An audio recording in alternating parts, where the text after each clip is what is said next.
Pertamanya terima kasih Dr. Azhar, Ilya, teman-teman yang hadir. Untuk makluman lah yang mungkin tidak tahu dan mungkin juga pertama kali datang ke Sekolah Cita Mandiri, sebab sebenarnya kita Sekolah Cita Mandiri ni sebenarnya ni adalah kelas yang kelima. Kan, kelas yang kelima yang terputus, merangkuman kelas kelima dan keenam daripada keseluruhan 6 kelas.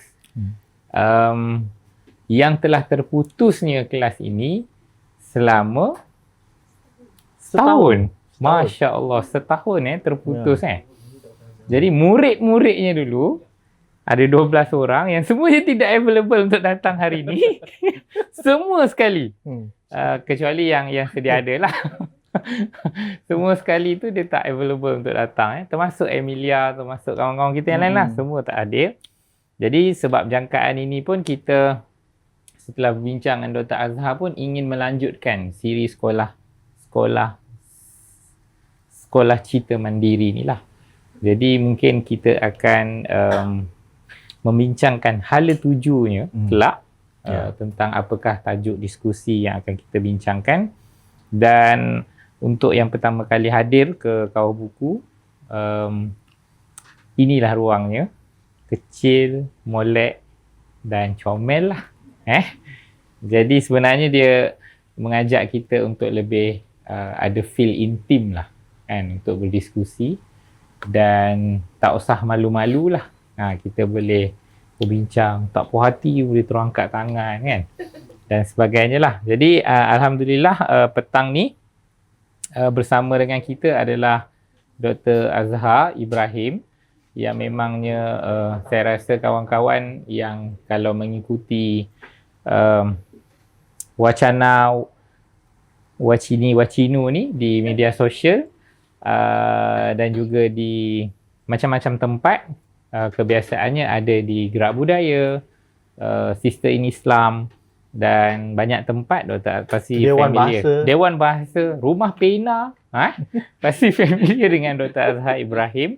Yang juga kalau dalam lapangan sastra merupakan pengerusi Mastra Singapura lah. Jadi Mastra ni adalah salah satu badan sastra Asia Tenggara. Asia Tenggara lah. Dan saudara Ilya yang baru menerbitkan bukunya An Idea Away. Ilya Kamsani bercerita tentang A sama Ismail, yang sebenarnya saudara Ilya ni juga ni kali kedua lah sebenarnya kan, sebab kali pertama itu dalam syarahan guru bangsa di UKM dah pun membentangkan tentang A sama Ismail. Jadi kita akan mulakan dengan saudara Ilya dulu pada malam ni dan disambung dengan tajuk Dr. Azhar Ibrahim. Ilya merupakan anak didik Dr. Azhar lah di Universiti Nasional Singapura. Jadi sekali lagi saya ucap terima kasih. Untuk makluman, acara ini dirakamkan. Dengan harapan visualnya elok, audionya baik, agar ia dapat dimanfaatkan di seantero lah. Okey, jadi tanpa melengahkan, saya persilakan. Berjalan aku tak apalah. Tak apa, saya boleh selesaikan tu. Saya boleh selesaikan sekejap. Sebab saudara Ilya mulakan tadi.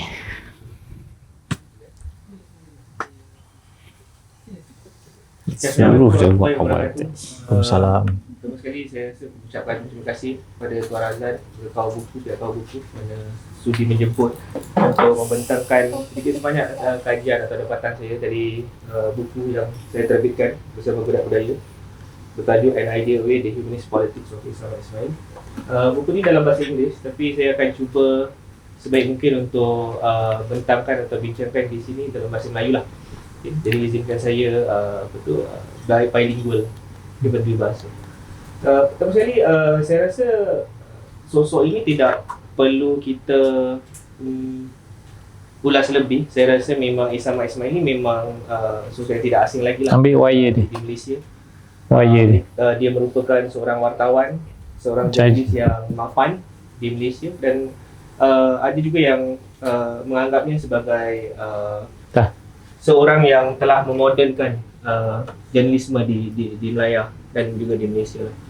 Jadi kajian atau dapatan saya dalam buku ni sebenarnya mengkaji beliau dari sudut karya kreatifnya, khususnya karya sastranya, cerpen-cerpen yang dia terbitkan, novel yang dia terbitkan. Pak Samad mempunyai sebanyak 11 novel. Saya rasa ada yang sudah diterbitkan semula, ada yang ada di sinilah. Ya, ada. Ada 11 novel dan kumpulan cerpen. Dia menulis sangat produktif, seorang yang sangat produktif menulis sastra, terutamanya cerpen yang dia mula sejak dia di Singapura lagi. Dia sudah menulis cerpen dan diterbitkan dalam akhbar, di Utusan Melayu, Utusan Zaman dan sebagainya.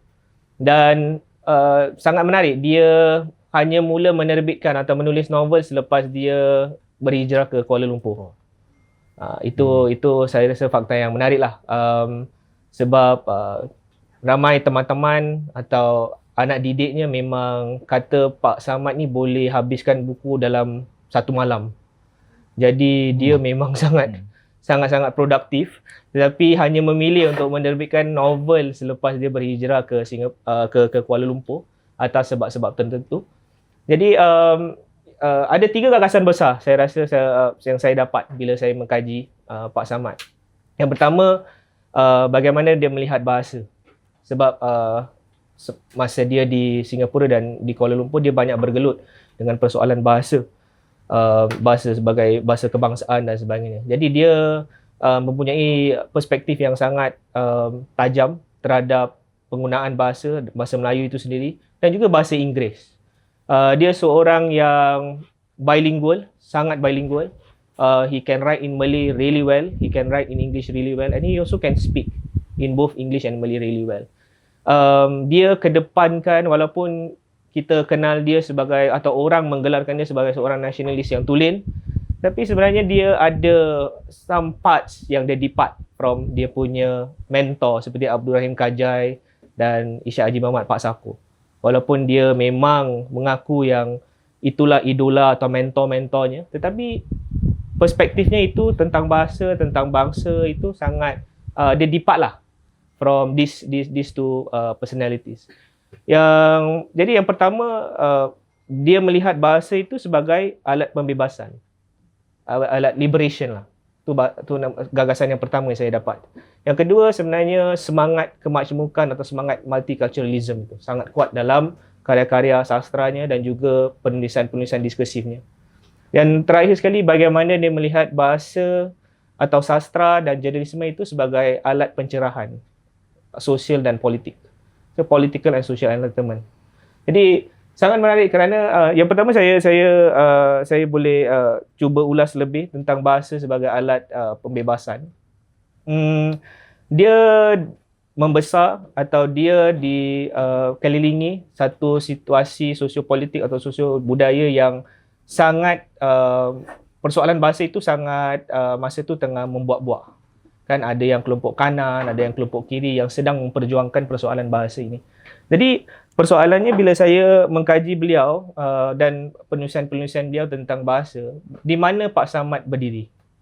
Adakah dia yang memperjuangkan bahasa Melayu patut menjadi bahasa lingua franca, kan kembalikan bahasa itu sebagai bahasa lingua franca, atau dia seorang yang memang English educated, mengikut camp yang Western educated Malay intellectuals yang mementingkan bahasa Inggeris lebih daripada bahasa Melayu. Jadi saya rasa di sini Pak Samad sangat menarik sebab dia mungkin salah satu perintis yang sebenarnya memperjuangkan bilingualism dua bahasa itu. Kan dia tidak memihak kepada camp yang cakap bahasa Melayu saja atau camp yang bahasa Inggeris saja. Dan ini dia digambarkan dalam sebenarnya dia novel. novelnya Kail Panjang Senjakal dan Menduga Lautan Dalam. Dan dia ada membahaskan tentang pertarungan ideologi terhadap bahasa ini. Dan itu sangat menarik. Jadi memang dia menggambarkan bagaimana suasana pada ketika itu sangat-sangat genting apabila kita membicarakan tentang persoalan bahasa. Jadi kalau kita lihat dia punya tajuk Menduga Lautan Dalam dan Kail Panjang Senjakal, sebenarnya dia ambil daripada peribahasa kan, dia lengkapkan. Kalau Kail Panjang Senjakal, jangan lautan hendak diduga. Sebenarnya itu persoalan bahasa pada ketika itu yang dia bahaskan. Jadi sangat menarik sebab saya rasa kita selalu terlepas pandang pada hari ini, pada waktu ini, kita selalu melihat perjuangan bahasa itu hanya perjuangan identiti. Kan, bahasa itu identiti kita, bahasa itu kita harus tegakkan bahasa kerana itu merupakan lambang bangsa kita dan sebagainya. Tapi Pak Samad tidak begitu. Pak Samad, pemikiran Pak Samad tentang bahasa lebih sophisticated saya rasa. Pada zaman itu sangat sophisticated. Dan dia merasakan yes, bahasa Melayu itu penting, tapi bahasa Inggeris juga penting. Dan sebenarnya dia bahaskan ini sejak awal mula. Jadi isu bilingualism ini sebenarnya bukan isu yang baru. Dia sudah bahaskan sejak dia wartawan di Utusan Melayu lagi. Dia sudah memperjuangkan bahasa Inggeris dan bahasa Melayu. Jadi Pak Samad ialah seorang jelisme yang sangat cakna dengan persoalan bahasa, di mana kita kadang-kadang pada waktu ini kita tidak terfikir yang tanggungjawab terhadap bahasa atau pelestarian bahasa itu hanya kita rasa di pundak para guru. Tetapi Pak Samad datang, Pak Samad I think that it's very interesting yang sebenarnya pelestarian bahasa itu dan tanggungjawab terhadap bahasa itu pun ada di pundak para wartawan. Tapi sekarang ni dia punya dia punya penekanan tu hanya kepada guru, sebab guru bahasa Melayu yang mengajar murid-murid bahasa Melayu. Tapi tidak, sebenarnya wartawan kita harus kaitkan. Pak Samad sendiri mengatakan dalam bukunya, dia kata the development of the Malay language is interlinked with the development of Malay journalism. Jadi itu saya rasa sangat menarik sebab kita tidak fikir gitu. Kita selalu rasa kalau tentang bahasa dan bahasa Melayu dan sebagainya itu tergantung pada guru dan kurikulum Kementerian Pendidikan. Wartawan tidak sangat masuk ke persoalan-persoalan bahasa ini. Jadi itu saya rasa sangat penting di mana wartawan-wartawan sekarang, saya sebagai warga Singapura, saya tidak merasakan wartawan memainkan peranan dalam melestarikan bahasa sebagai alat pembebasan itu, dari menjadi alat pemikiran itu. Dan itu yang pertama. Jadi ini saya rasa ini tentang Pak Samad memang sudah sedia maklum.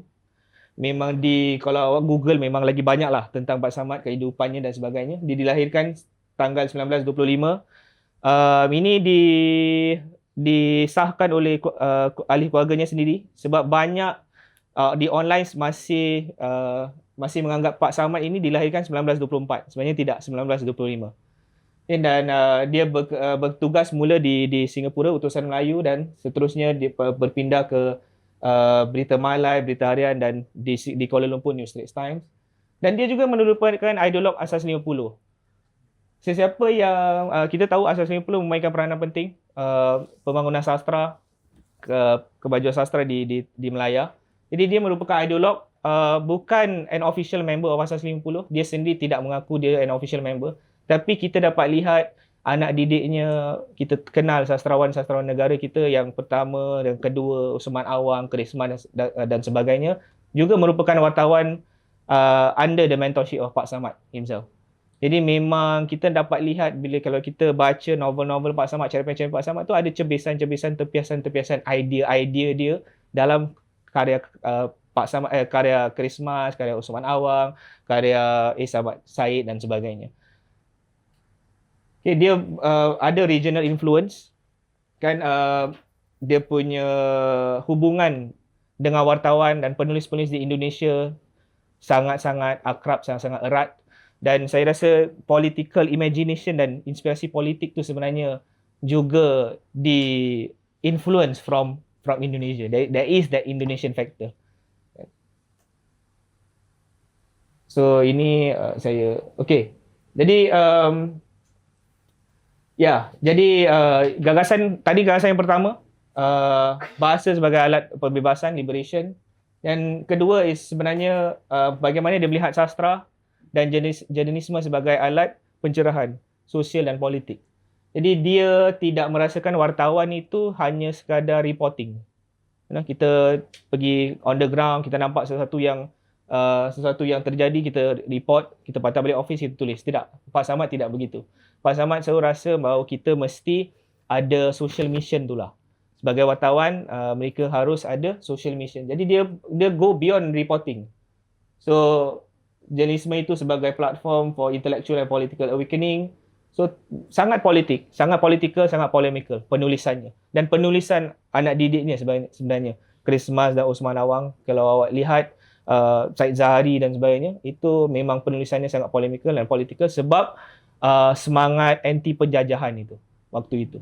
Jadi ada that enlightenment, ada nak memberikan kesedaran itu kepada rakyat. Jadi utusan Melayu under kepimpinan dia menjadikan utusan Melayu itu sebagai University of Politics. Dan di mana memang banyak pemimpin-pemimpin Indonesia ketika itu, pemimpin Malaysia datang menziarah pejabat utusan Melayu untuk membincangkan idea-idea yang besar. Dan nama-nama yang kita tahu sekarang, nama-nama yang besar lah. Seperti satu, Lee Kuan Yew, Soekarno. Soekarno sendiri memanggil Pak Samad dengan gelaran yang terhormat, Bung Samad. Jadi itu sudah kita boleh lihat betapa Pak Samad itu sebenarnya figura yang sangat besar di Nusantara waktu itu. Jadi kita tahu dia dipengaruhi banyak daripada Indonesia, dan semangat anti penjajahan itu sangat kita boleh lihat dari penulisan diskursifnya, artikel-artikelnya dan juga karya-karyanya. Jadi yang kedua, memang bahasa sastra dan jurnalisme, kita tidak lihat kewartawanan atau jurnalisme pada hari ini, terutama sekali saya di Singapura, saya tidak melihat itulah dari ruang akhbar. Kita tidak melihat semangat apa atau apa actually what is the social mission. But saya rasa mungkin semangat zaman itu sudah berbeza. Jadi mungkin zaman Pak Samad itu sangat berapi-api kan. Banyak perlawanan yang berlaku dari segi pemikiran, dari segi idea. Jadi dia harus step up lah to bring forth his idea. Dan sangat menarik, dia merupakan seorang yang macam mana nak kata, dia seorang yang selalu memperjuangkan sastra. Walaupun bosnya di utusan Melayu ketika itu, Yusof Ishak, Presiden pertama Singapura, tidak menggemar atau tidak sokong sebenarnya memasukkan sastra itu dalam ruang akhbar, kerana ia tidak mendapatkan keuntungan lah untuk akhbar itu.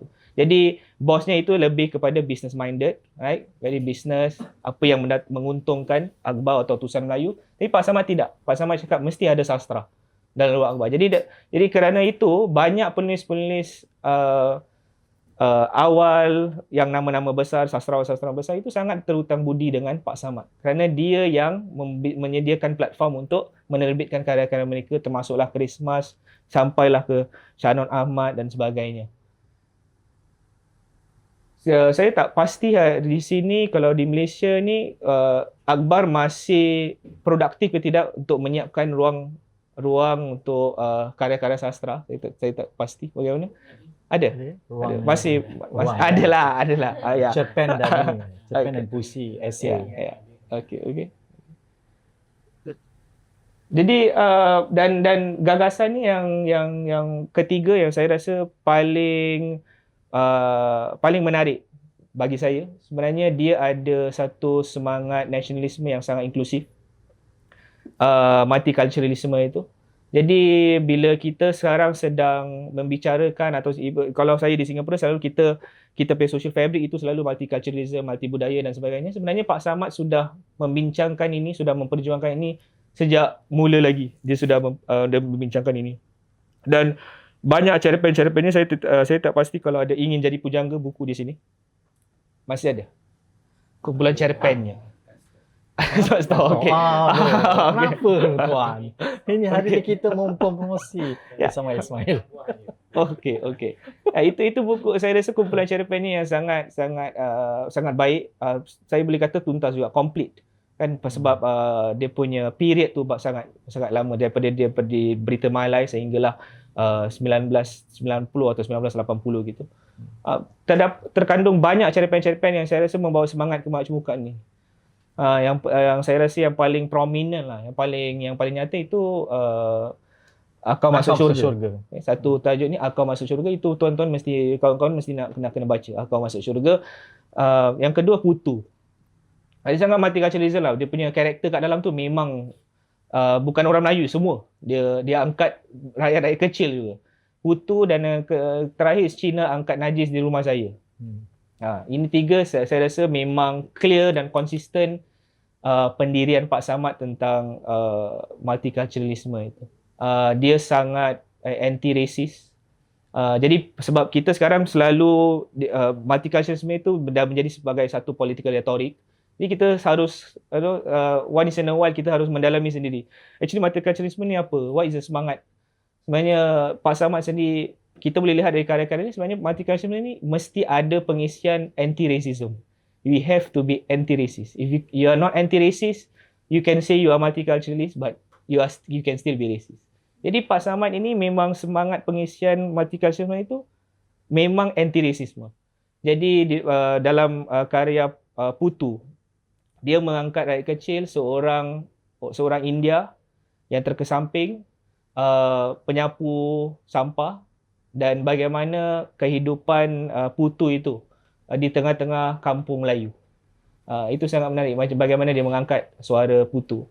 Dan satu lagi, Cina angkat najis di rumah saya. Seorang sangat, saya rasa kelakar, cerpen itu kelakar. Jadi dia tak, walaupun gagasannya serius, tetapi dia melembutkan melalui humor. Di Cina angkat najis ini karakternya seorang apik yang mengangkat kerjanya hanya mengangkat najis di rumah-rumah kampung Melayu. Dan bagaimana satu hari watak utamanya dapat kesedaran bahawa sebenarnya yang kotor itu, yang jijik itu bukan pekerjaan apik tua tu atau Cina tua itu. Sebenarnya yang jijik itu sebenarnya perangai kita yang sangat prejudis dan sangat rasis. Itu yang paling menjijikkan. Jadi ada banyak Pak Samad mengetengahkan karya-karya sebegini. Dan mengapa saya rasa ini menarik. Kau Masuk Syurga diterbitkan tak salah di 1960. 1960. The first racial riot happened in 1964. Right? 1964 dan ada 1969. Yang kecil ni 1964. 1964. Saya sebagai seorang wartawan, saya rasa memang dia ada banyak intel, sentiments on the ground. Ground sensing dia sangat kuat.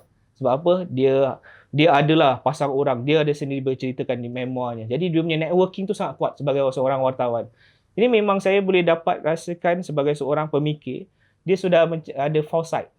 He thinks that if we don't make this explicit about this multiculturalism atau anti-racism, the racial riot will happen. And it really happened. Itu diterbitkan 1960, first racial riot 1964. Saya rasa dia sudah mendapat bayang-bayang itu. Okey, ini kita harus lebih eksplisit dalam kita punya perlawanan terhadap racism dan semangat nasionalisme yang eksklusif lah, yang konservatif itu. Ya, jadi ini salah satu tukilan yang saya dapat.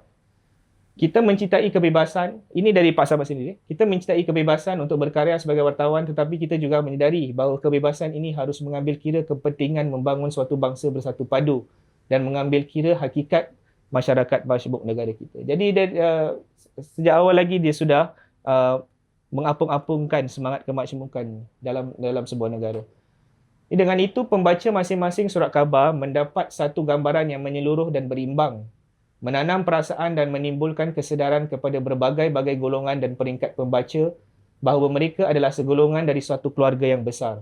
Dengan itu, surat khabar dapat menimbulkan kesedaran kebangsaan pada pembaca-pembaca dari golongannya sendiri, dapat mendidik pembaca masing-masing untuk menanam sikap dan pandangan yang melampaui batas kaum dan golongan masing-masing. Dan saya kalau tidak silap saya, artikel ini diterbitkan pada tahun 1980-an, 1990-an. Jadi dia sudah fikirkan inilah secara serius tentang kita harus bersatu padu dengan komuniti-komuniti lain, dengan bangsa dan kaum-kaum lain. Ini sudah ni. Dan kita secara dalam tiga gagasan besar ni, saya rasa kita boleh bayangkan sebenarnya posture dia tu sangat humanis. Pak Samad ni sangat seorang yang humanis. Sebab ini saya rasa penting kerana Pak Samad selalu dalam bacaan saya tentang kajian tentang Pak Samad dan sebagai wartawan dan sebagainya, selalu orang mengangkatnya sebagai seorang nasionalis. Kita mengingatnya sebagai seorang nasionalis. Tapi saya rasa penting juga kita melihat sisi humanis ni. Sebab saya rasa sisi humanis ni itu lebih kuat dan saya rasa lebih nyata. Jadi memang the hallmark of him as an intellectual. Jadi yang nombor satu, sebenarnya perjuangannya itu sangat rooted in empathy and social justice. Sangat berpijak kepada keadilan dan keadilan sosial dan empati. Dan kedua tadi saya sudah katakan anti-racist dan sangat inklusif. Nombor tiga, sangat memartabatkan manusia itu sendiri, kan? Harakat manusia itu sendiri, dan dia mempraktikkan intellectual openness. Saya rasa ini salah satu perkara yang saya rasa membuat Pak Samad juga berbeza dengan mentornya Abdul Rahim Kajai dan Pak Sako, sebab dia ada this intellectual openness. Sangat open. Dia juga menentang traditionalism. Teman-teman boleh baca novelnya seperti Detik-Detik Cemas atau Tembok Tidak Tinggi. Dan itu kita memperlihatkan dia ada this kind of very open when it comes to intellectuality atau thinking. And jadi he believed true progress was impossible without free thought and expression that is rooted in responsibility, accountability and knowledge. Dan ilmu itu sangat penting baginya. Dan dia sendiri mengaku dia seorang ulat buku.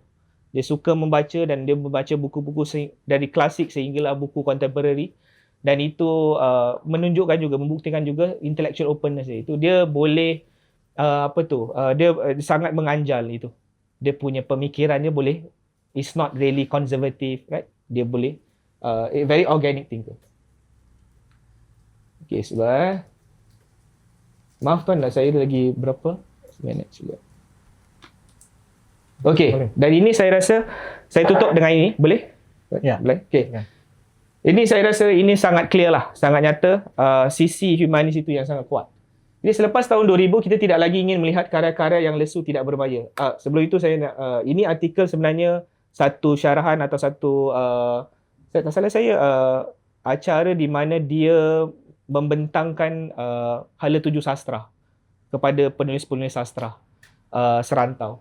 Jadi dia mengatakan, selepas tahun 2000, kita tidak lagi ingin melihat karya-karya yang lesu tidak bermaya, menuntuni tanpa dinamisme. Kita tidak mahu membaca yang bercorak dongeng kembara yang sekadar untuk memenuhi kehendak umum, kaya dengan obsesi untuk hanya mengisi tuntutan emosi dan sentimen, penuh dengan anekdot. Malah kita tidak mahu lagi melayan sastrawan-sastrawan ala penglipu lara moden, membikin-bikin karyanya kosong dengan kehalusan seninya dan wawasannya. Kita tidak mahu lagi melihat karya-karya yang terhasil daripada sastrawan-sastrawan yang masih kabur arahnya tanpa melihat atau tanpa matlamat dan sikap yang sah selaras dengan matlamat pembangunan kita untuk melahirkan satu rupa bangsa yang besar. Dalam maknanya yang lebih terperinci, di sini kita boleh lihat sisi nasionalismenya itu yang sangat inklusif. Dalam maknanya yang lebih terperinci, kita mengharapkan cerita dan puisi kita menjurus keutamaannya kepada penerokaan kemanusiaan untuk mempertingkat kemanusiaan, bukan yang meminggirkan kemanusiaan dan bukan yang pergi lebih jauh daripada kemanusiaan seperti rancak berkembang di dunia barat. Jadi kita boleh lihat kan apa itu satu rupa bangsa yang besar. Jadi dia perincikan. Jadi kita akan mentuntas kemanusiaan yang menjadi paksi kepada kesusastraan kita. Itulah tujuan kesusastraan. Ini dia tidak jarang menulis puisi. Jadi ini saya pun berterima kasih dengan teman saya, dia yang jumpa puisi yang ditulis sendiri oleh Pak Samad 1980-an. Sangat boleh lihatlah dia masih masih apa itu, walaupun 1980-an dia masih lagi dengan perjuangan dia yang sebelum ini. Dunia kagumi kau, wahai sahabatku, pembela manusia teraniaya dan terhina, suara kau bergema di seluruh pelosok dunia, pejuang keadilan dan kemanusiaan, menabur budi kepada mereka yang sengsara, mengharapkan pembelaan cita-cita kau dan kita semua, wahai sahabatku, tingginya 7 petala langit, dalamnya 7 petala bumi, dunia terbentang begitu luas untuk kita berkelana. Inilah cabaran kita. Dengan itu saya rasa saya tutup perkongsian saya pada hari ini. Terima kasih. Wabillahi taufiq wal hidayah. Wassalamualaikum warahmatullahi wabarakatuh. Waalaikumsalam. Okay, kalau ada satu dua soalan kan. Teman lama tu dia refer pada siapa? Siapa teman lama dia? Okey, sebenarnya puisi ni panjang. Dia dalam 4 muka surat. Jadi bicara dengan teman dia selalu diulang-ulang. Saya rasa sebenarnya dia sedang membicara dengan dirinya sendiri, tetapi perjuangan dia lama. Jadi itu teman lama dia. Ya, dunia kagumi kau. Jadi saya rasa memang selepas tahanan dia yang terakhir tu, dia dibebaskan 1981, memang saya rasa dia sudah a bit toned down lah. We can see that he a bit toned down, dan intonasi penulisan puisi ni pun boleh nampak dia sudah toned down. Jadi dia tengah mungkin bernostalgia lah, bicara dengan teman lama. Okay. Perjuangan dia kenang perjuangan dia dahulu. Yes. Terima kasih. Kalau ada soalan, tak maaf lah, tak luar. Silakan saudari, ada ni, ada kosong di sini. Silakan. Ya. Tak, tidak. Mai lah. Tak mesti boleh jarak-jarak kan. Okay. Atau Boleh Cik tak? Wan duduk depan. Cik Wan ada tepi tu. Tepi boleh saudari? Ya. Ni berapa dok? Saya tak tahu. Tak tahu. Ya. Kita ada. Tukar kursi. Okay. Sebelum ada soalan dulu tak? Satu dua untuk saudara Ilya. Dulu monitor kita maaf Okay. Satu. Lepas yang kedua, saya ada persoalan lah sebab tadi Ilya bangkitkan tentang bahasa kan, macam mana peranan wartawan dalam meningkatkan bahasa. Saya baru mempertemukan dengan satu usaha daripada gerakan-gerakan tertentu untuk mengembalikan, mengangkat semula bahasa Jawi. Jawi dalam erti kata bahasa. Jadi apabila saya pertanyakan apa beza Jawi ni dengan Jawi yang kita guna sekarang? Jawi yang kita guna sekarang adalah Jawi yang telah dicorakkan oleh para wartawan. Sedangkan bahasa Jawi yang sedang diangkatkan ataupun yang sedang diusahakan untuk diangkat semula ni adalah bahasa Jawi yang ditulis oleh ulama-ulama Melayu terdahulu sebelum wartawan ini telah memusnahkan Jawi yang lama. Jawab kau. Ini soalan yang sangat susah. Saya rasa bagaimana ya, Doktor? Jadi soalannya apa pendapat saya tentang gerakan-gerakan ini? Kan tadi sebut Pak Tamban menyebut tentang bagaimana wartawan ataupun Ilya punya pandangan kot tadi tentang bagaimana wartawan mempunyai fungsi dalam mengangkat bahasa kan. Jadi macam mana tentang bahasa Jawi? Mungkin ada pandangan. Siapa-siapa pun sebenarnya boleh. Saya kalau saya pendapat saya tak pasti berapa kuat gerakan itu untuk mengangkat bahasa Jawi yang dipopular atau diangkat oleh ulama-ulama. Saya rasa bila Pak Samad berbicara tentang persoalan bahasa, dia membicarakan persoalan bahasa itu tidak secara teknis. Jadi dia melawan segala bentuk tradisionalisme dalam perjuangan bahasa. Jadi dalam novelnya itu ada tentang perlawanan ini. Ada satu kelompok yang seasoned wartawan masih mengangkat Jawi dalam penulisan mereka. Masih mengangkat Jawi dalam penulisan mereka. Dan juga ada satu kelompok muda. So dalam buku saya letak satu old guard. The old guard yang tengah gatekeep.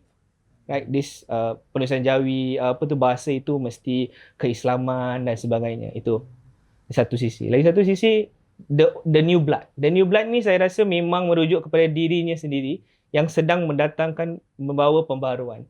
Di mana bahasa itu sebenarnya harus menjadi alat pembebasan. Itu yang pertama. Dia bukan saja dari segi Jawi tu teknis, Jawi tu lebih pada identiti. Jadi dia tidak membicarakan bahasa itu dari sudut identiti di mana kita lakukan sekarang. Kita banyak berbicara tentang bahasa, identiti bangsa dan sebagainya. Pak Samad tidak melihat persoalan bahasa sebegitu.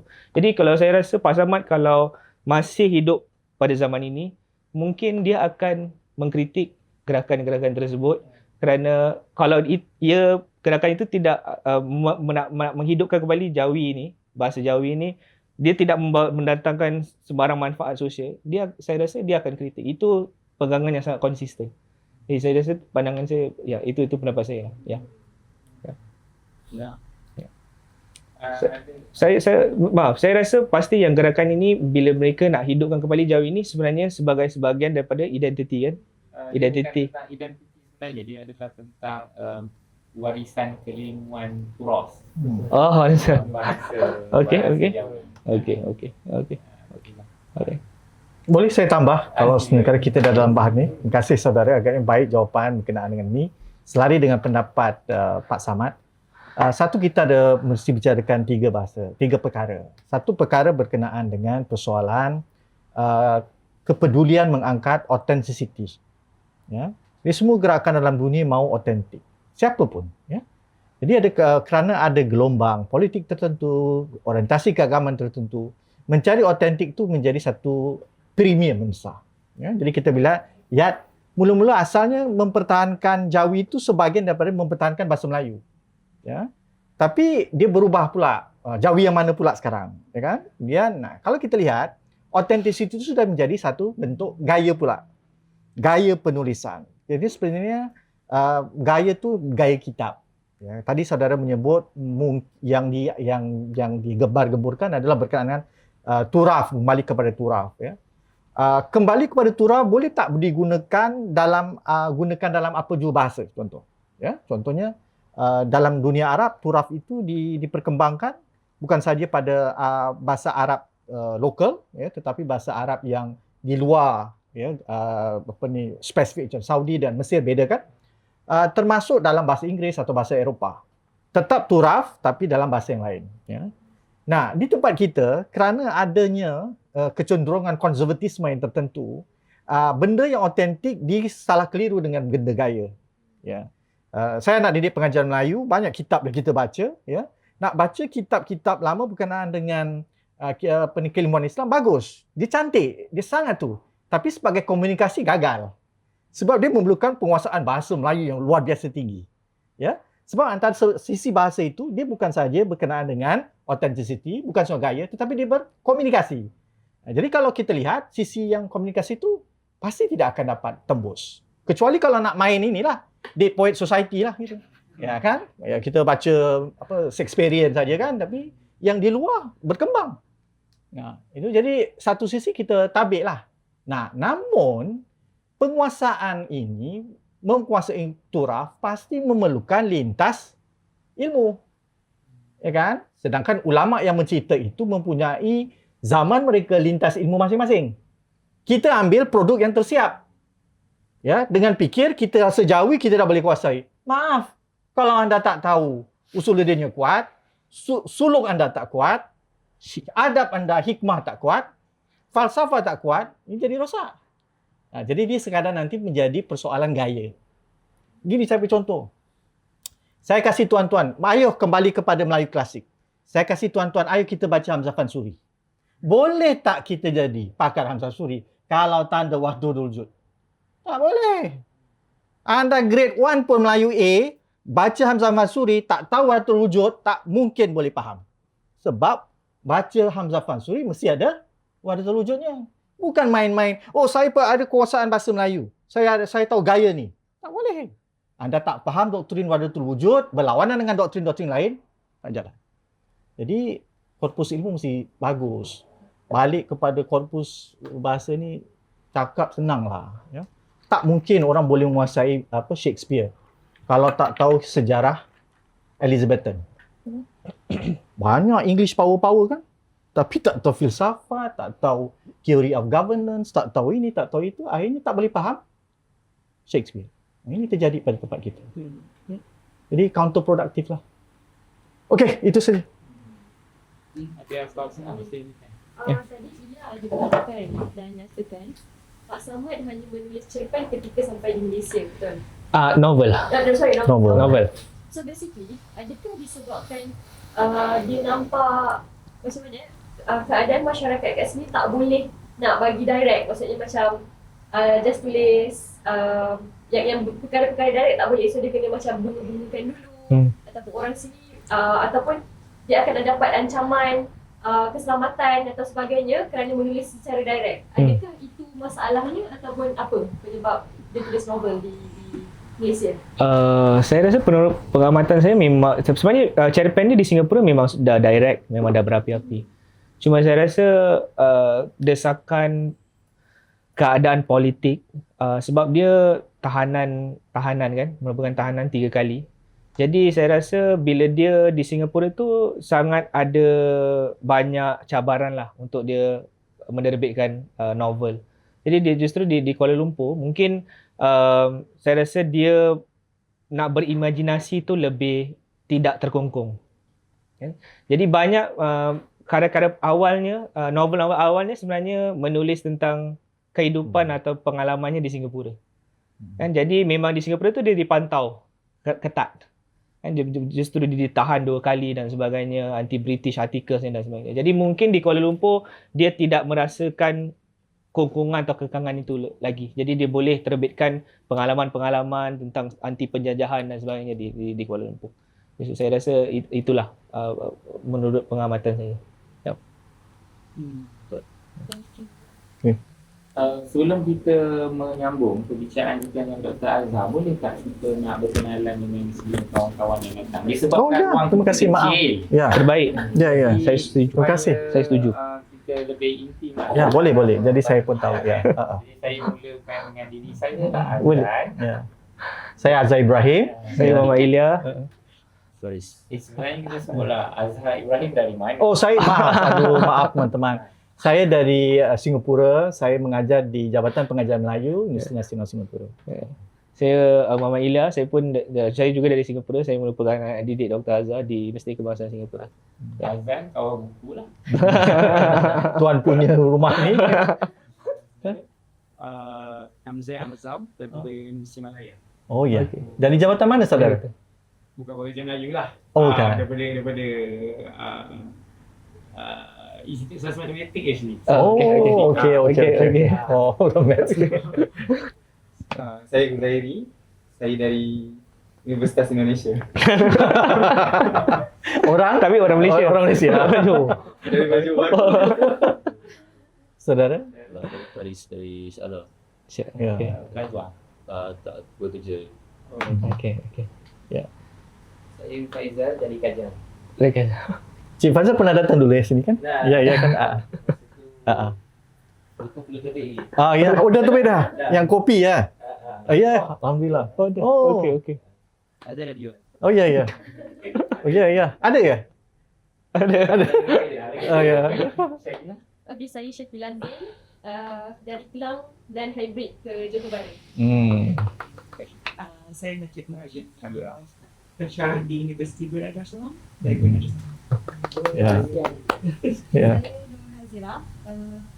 Saya mengajar di Jabatan Undang Universiti Utara Malaysia. Dan sisi berpindah ke sebuah jabatan Universiti di Kuala Lumpur. Okey. Sabar.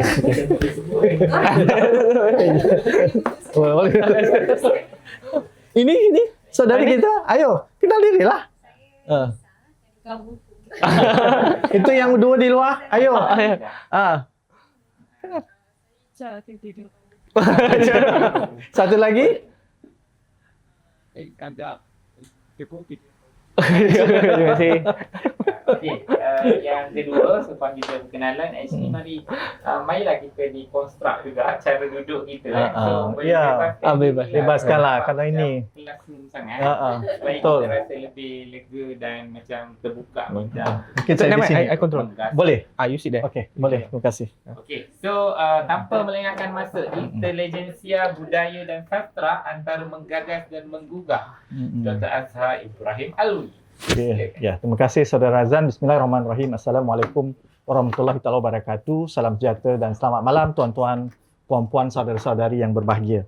Terima kasih Saudara Azan yang telah berbesar hati mengundang saya dan teman-teman. Terima kasih Saudara Wan, Cik Syakila ya, yang jauh-jauh dari Johor Bahru bawa masuk saya ya ke Seludup ya, dan sampai ke Bangi di sini ya.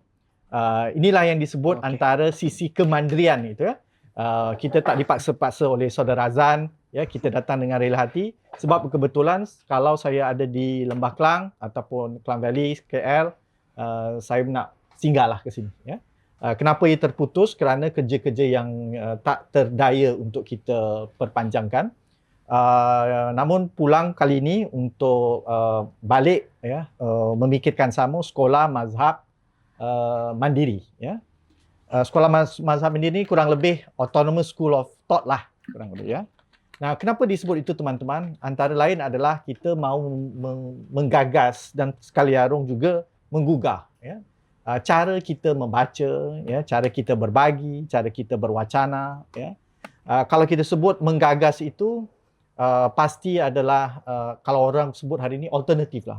Alternatif banyak sisinya ya. Bukan berarti kita menggagas sesuatu yang baru, tidak. Sudah ada dalam korpus keilmuan ya, yang contoh dibangunkan oleh Syed Hussein Alatas ya, Sujat Moko, Mansur Fakih ya, dan lain-lain lagi ya.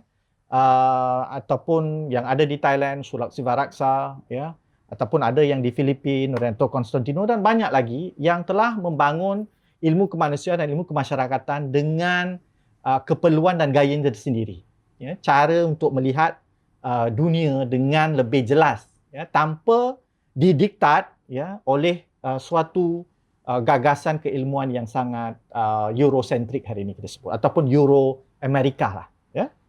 Jadi dengan ada kesedaran itu, makanya kita terpanggil untuk saya dan anak didik saya yang saya anggap sebagai teman-teman ya, yang saling membaca, berjalin hubungan dan mahukan supaya kita bekerjasama dalam hal put things on the table ya, sedikit ya. Dan ia bukan soal sastra saja. Dia soal humaniora, dia soal falsafat ya, dia soal pendidikan pedagogi, dia soal studi agama ya. Dia juga soal apa yang boleh kata political economy dan sebagainya dalam meja yang lebih besar ini. Jadi malam ini saya sekadar berbagi ya. Tadi kalau saudara Ilya sudah mulai dengan Samad Ismail sebagai satu contoh yang boleh kita lihat ya. Kalau kita boleh perpanjangkan satu contoh yang boleh kita lihat kemandirian mazhab school of thought itu ya. Mau bebas daripada pola orientalis, tapi juga mau bebas dari pola kebangsaan yang tertutup, nasionalisme yang agak sempit. Nasionalisme ini tak jadi masalah, tapi ada nasionalisme yang terbuka dan nasionalisme yang tertutup. Jadi Samad Ismail itu juga pada masa yang sama, hegemoni pada waktu itu adalah kelas pendidikan Inggeris agak kebaratan dan agak mencemooh hal-hal yang bersifat keperbumian. Ya. Kita lihat kalau dalam polemik di Malaysia itu masalah menerima bahasa Melayu sebagai bahasa kebangsaan, itu cikal bakalnya itu dari sisi pandangan kelompok yang berpendidikan Inggeris. Itu agak menjengkelkan ya, melihat bahasa Melayu sebagai tidak mungkin bahasa Melayu menjadi bahasa kebangsaan. Jadi tokoh-tokoh seperti ini lawan dari satu sisi dominasi kelompok yang hegemonik itu, satu sisi menepis cara orientalis melihat kita, dan juga satu sisi menepis kelompok nasionalis yang tertutup. Waktu itu belum ada kelompok Islamis yang hegemonik. Sebagai partai mungkin ada, tetapi sebagai masuk ke dalam sfera kultural belum ada. Jadi beliau tidak berdepan dengan Islamisme pada waktu itu. Ya, baik. Yang ini malam ini saya berbagi antara menggagas dan menggugah. Ya, mulaikan yang pertama kalau kita lihat intelijensia budaya dan sastra ini luas. Kenapa saya sebut intelijensia? Tadi saudara Ilya membahaskan berkenaan dengan apa? Dia tak boleh, dia PDF saya rasa. Dia PDF. Jadi PDF tak boleh ini kan? Sebab tadi mau hantar agak besar filenya. Jadi kalau kita lihat teman-teman, intelijensia itu maknanya kelompok. Nah, kalau tadi saudara Ilya bicara, itu menunjukkan pemikiran seorang tokoh. Tapi ingat, ya, dan saudara Ilya pun tahu, dia bukan datang anugerah pribadi. Dia datang kerana ada dukungan ideologi yang mendukung cara berfikir itu. Kita panggil styles of thought, styles of thinking.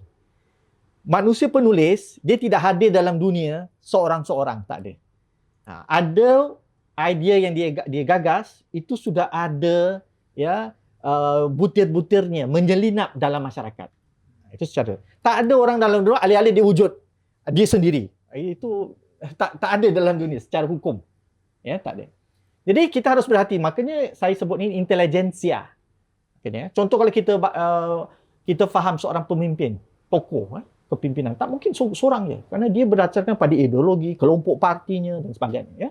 Jadi itu kita harus jelas. Secara konsep kita berdepan dengan kelompok, group thinking. Ya, dan direpresentasi pada seorang tokoh ini. Ya. Nah, ayo kita lihat yang pertama ini. Maklumlah saya masuk pada hal dunia sastra, dunia pendidikan, dunia budaya, ya. Harus mau tidak mau mengutip orang seperti Ngugi Wa Thiong'o yang sudah banyak membicara tentang persoalan bagaimana sastra itu harus berfungsi dalam masyarakat, ya, ataupun bagaimana masyarakat itu mendukung kegiatan sastra yang mencerahkan, ya, dan itu pasti memerlukan apa? Intelijensia itu.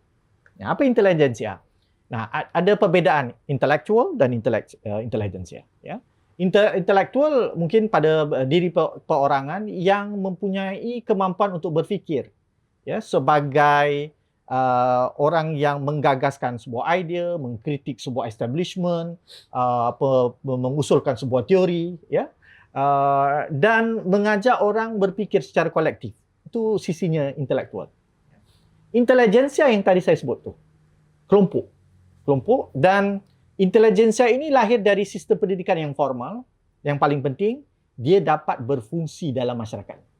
Dalam pengertian, hari ini yang kita berdepan, para sastrawan, budayawan, seniman kita adalah kelompok yang dipanggil intelijensia, yang lahir dari sistem pendidikan kita, ya, dan langsung berfungsi sebagai kelompok masing-masing. Kalau dia dalam sastra, dia intelijensia sastra. Kalau dia dalam dunia seni, intelijensia seni. Pada diri dia tidak memanggil dirinya.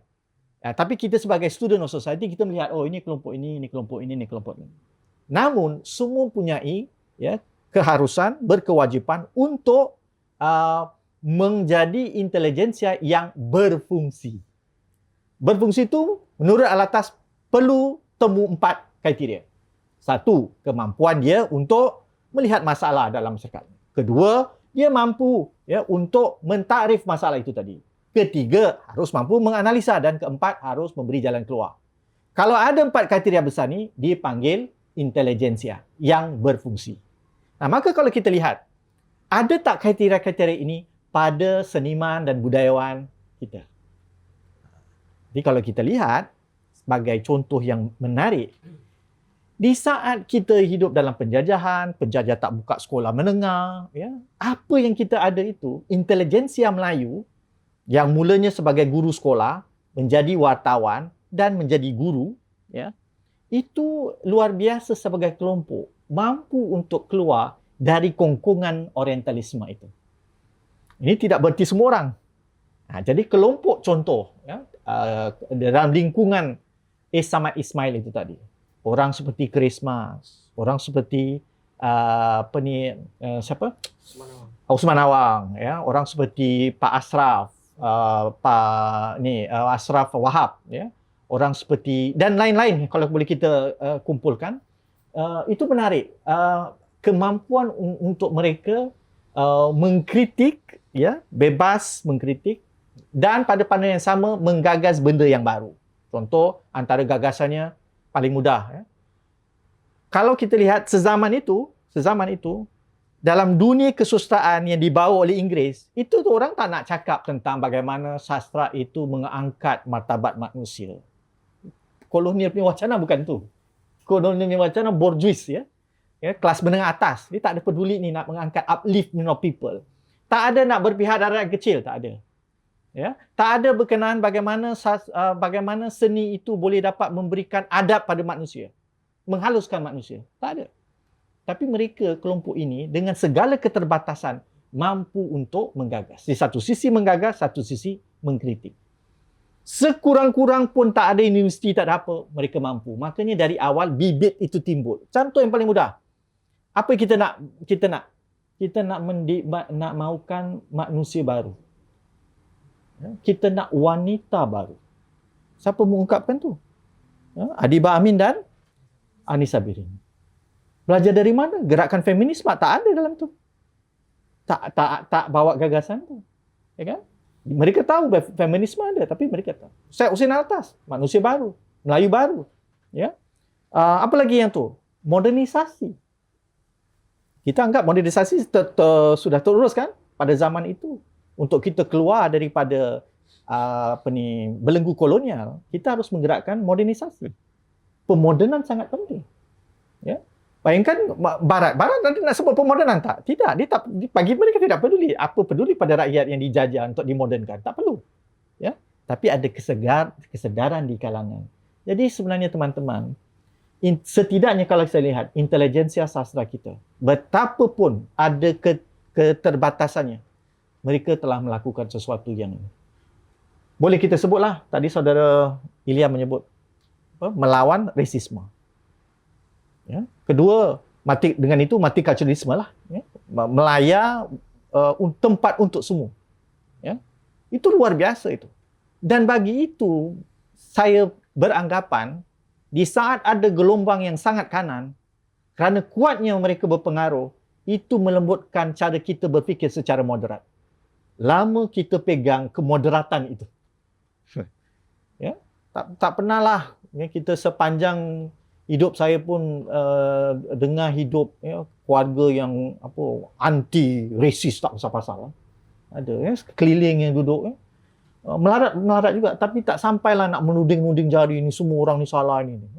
Termasuk dengan kemoderatan cara berfikir dalam keagamaan. Ya, jadi moderation itu tidak disolisasikan oleh kelompok yang kecil. Ya, kerana mereka berdiri atas keadilan, kesejahteraan bersama, ya, keegalitarian dan sebagainya. Ya, ini satu sisi yang harus kita puji dalam hal itu.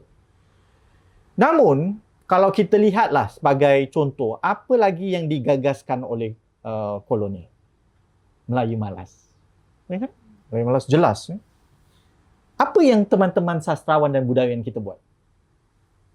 Nah, kita lihat dalam cerita-ceritanya, contoh itu, cerita ya, petani berbanding tulang, ya, mahu keluar dari kemiskinan, ya, bahawa mahu kesejahteraan lebih. Contoh Pak Harun Aminur Rashid. Ya. Orang bekerja keluar dari kemiskinan. Ceritanya tidak mengikut pola narasi kolonial. Ya kan? Walhal hegemonik kolonial itu kan, maaf ya, termasuk Tuan Zabah. Cara Tuan Zabah membicarakan tentang kemunduran Melayu ada bau-bau kolonialnya lagi. Tapi kalau untuk penulis, melawan narasi yang Melayu itu malas, Melayu itu genetiknya rendah. Nampak tak? Dalam satu sisi, intelijensia ini mampu untuk mengangkat. Ya, di moderasi, Melayu tidak malas. Apa lagi tuan-tuan rasa? Teman-teman rasa para penulis kita mengangkat itu. Ya. Harkat manusia. Ya. Perempuan paling jelas lah. Ya. Tanpa mengikut pola feminisme. Perempuan harus diangkat. Jadi kalau kita lihat secara besar, ya, kemandirian itu sudah berputik. Nah, yang membenarkan kita untuk berfikir dengan cara kita sendiri. Itu maksud saya. Ya. Nah, ayuh teman-teman, ada tak sepanjang kita membelik korpus kita ini, kita memberi premium ya, kepada kemandirian ini. Ya, kemandirian itu tidak sempurna, tetapi ada yang permulaannya sudah dilakukan. Ya. Ini ayuh kita, saya rasa beri sedikit recognition lah dalam hal pengiktirafan. Ya, yang sangat penting. Baik, ini saya mulakan seterusnya. Ini dari berkenaan dengan transformatif intelektual. Biasalah, ini semua dipanggil bumbu-bumbu. Ya, yang kata, kalau Dr. Azhar kata tadi jangan ini ya, jangan mandiri ya. Mandiri bukan bererti tak boleh pakai Barat punya referensi. Itu jangan salah enggak. Mandiri itu ni kita bebas ya, memilih, bukan didiktat framingnya. Ya, anda nak ambil dari Afrika ke, nak ambil dari India ke, awak nak ambil dari Eskimo ke, silakan. Asalkan ia bersesuaian dengan keperluan kita. Dan kebetulan saya ambil orang seperti Henry Giraud. Orang juga yang mengangkat persoalan literasi kritis, mengangkat masyarakat yang lebih liberatif. Jadi sesuai. Dia bukan orang Eropah yang rasanya dia saja yang betul atau dia saja yang sempurna. Bukan itu. Ataupun jenis pemikir Eropah, yang tidak melihat apa-apa premium agama. Itu tak sesuai dengan kita. Bila tak sesuai dengan kita jangan ambil. Ataupun dia bersifat postmodernis nihilis. Segala nilai itu kosong dan tidak ada apa-apa. Itu bahaya. Itu artinya nak kritikal tapi tidak bebas daripada pola-pola ini. Untuk sesuai masyarakat kita, kita harus pilih yang apa? Yang sesuai dengan agenda rekonstruksi kita. Itu maksudnya kemandirian. Kemandirian bukan berarti kita semua tolak barat. Bukan itu. Dan kena alih-alih mengambil semua dari timur. Itu pun tidak. Ya, ini kadang-kadang orang salah faham. Nah, baik. Satu lagi, seterusnya. Terima kasih saudara telah ini ya. Nah, saya memilih dua tokoh. Agak kalau nak buat panjang lah ya. Nah, satu saya ambil just tokoh A.A. Navis. Kita lihat terkenal dengan cerpennya Robohnya Surau Kami. Itu luar biasa. Seorang yang asal dari Tanah Minang, banyak membicara tentang bagaimana persoalan adat, bagaimana persoalan perempuan, bagaimana persoalan orientasi Islam yang tradisionalis lawan Islam yang reformis atau modernis.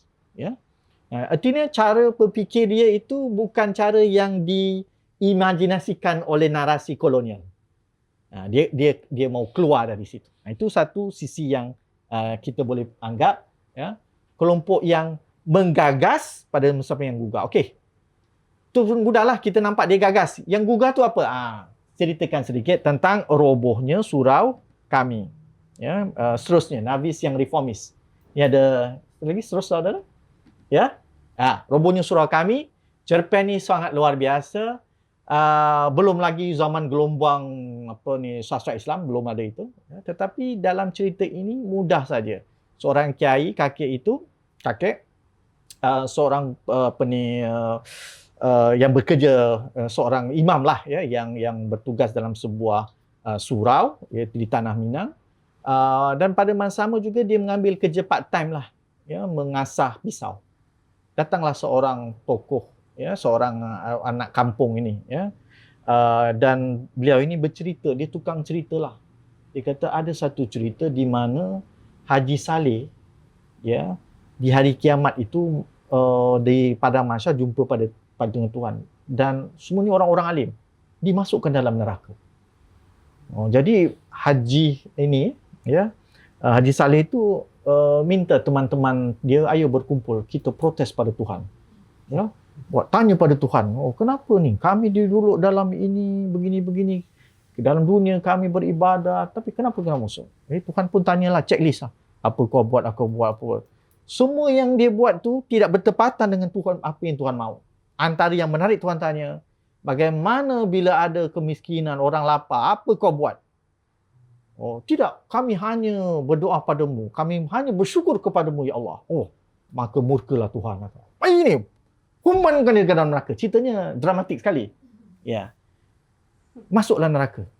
Jadi ceritanya itu bila didengar oleh Pak Kiai ini, Pak orang tua ini, dia terkejut sebab selama hidup dia tidak bekerja. Dia tidak pernah berusaha untuk membangun masyarakat. Dan akhirnya kerana dia sebatang kara dan dia tidak punya berdukungan apa-apa, dia bunuh diri. Agak ironis kan, orang yang alim tapi bunuh diri. Paling twist yang menarik, orang yang bercerita itu, dia ada 3 watak lah. Narasi dari watak yang bercerita itu, dia tahu tokoh yang namanya Ajo Sidi ini. Ajo Sidi ini yang nanti hari kepenggumiannya Pak Kiai itu, dialah yang carikan duit, kain kapan dan belanja mengkebumikan orang tua itu. Dan sang penulis cari dia lah, nak tanya kenapa kau pergi cakap dengan ni Pak Kiai ni kan? Isteri dia kata, dia pergi kerja. Itu je. Artinya apa teman-teman? Siapa yang lebih mulia dari sini? Orang yang bekerja untuk membantu ahli masyarakat.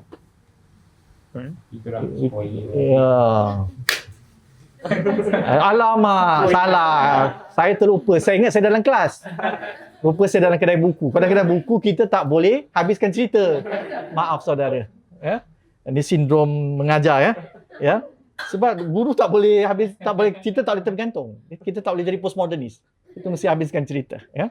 Jadi buku ini cerpen ini sudah dipentaskan, ya, dan agak menarik. Cerpen ini mendapat sambutan yang agak luar biasa. Ya. Dia memberi satu agak lucu ceritanya, dan pada masa yang sama ia menggugah cara kita berfikir. Ya. Pada satu sisi dia menggagas, ya, Islam yang reformis, yang ala pembaharuan, dan Islam yang digugahnya itu Islam yang tradisionalis, yang tidak boleh berfungsi dalam masyarakat. Tapi menarik, robohnya surau kami itu bermula dengan gambaran rapuhnya surau itu yang kayunya pelan-pelan ditanggalkan oleh penduduk kampung. Itu sastra, teman-teman. Kalau dia tak ada benda ni, dia jadi khutbah. Ditangkap oleh majlis agama. Tapi kerana dia bermula pelan-pelan, surau itu kosong, budak-budak main, ibu-ibu tanggalkan papan demi papan, surau ni akan runtuh. Kenapa papan itu diambil orang kampung? Kita jawab, anak murid saya semua jawab, tak beretika. Orang kampung, orang bandar sombongnya bilang orang kampung tak beretika. Dia tak fikir, ibu-ibu itu tidak ada kayu pembakar. Maka dia copotkan dari masjid untuk buat bahan bakar. Sedih tak? Sampai ke gitu sekali. Itulah disebabkan kemunduran umat, kemiskinan umat yang membenarkan surau itu roboh. Robohnya surau kami itu adalah kehancuran masyarakat, tidak dapat membina masyarakat. Bukan kerana robohnya itu kurang iman. Bukan pasal bunuh diri. Bukan itu. Kemiskinan, kebelungguan manusia itu. Betapa lagi dalam pepatah-pepatah adat Minangkabau ada 3 besar yang harus dijaga. Ya, sungai yang bersih, pasar yang ramai, masjid yang makmur. Ada 3 ini, masyarakat terjamin, harkat manusia terjamin. Kenapa bagi orang Minang, termasuk bagi orang Melayu, belajarlah dari alam. Ada bukunya tu, kita tunjukkan bukunya, namanya, ni kedai buku ni tak ada. Ya, alam terkembang jadi guru. Kalau kita sekarang, alam terkembang terburu-buru. Ya kan? Ya. Bukan terkembang lagi, ya. Dan mencerut pun lagi, kita terburu-buru untuk merosakkannya, ya. Ini kompilasi berkenaan dengan pepatah petitik adat. Secara sosiologikal, teman-teman, ini caranya kemandirian lagi. Bentuknya tradisional, gayanya tradisional. Tapi isinya itu sangat membebaskan. Di sini kita boleh gunakan apa? Turaf agama sebagai pembebasan, tetapi korpus adat juga alat kebebasan.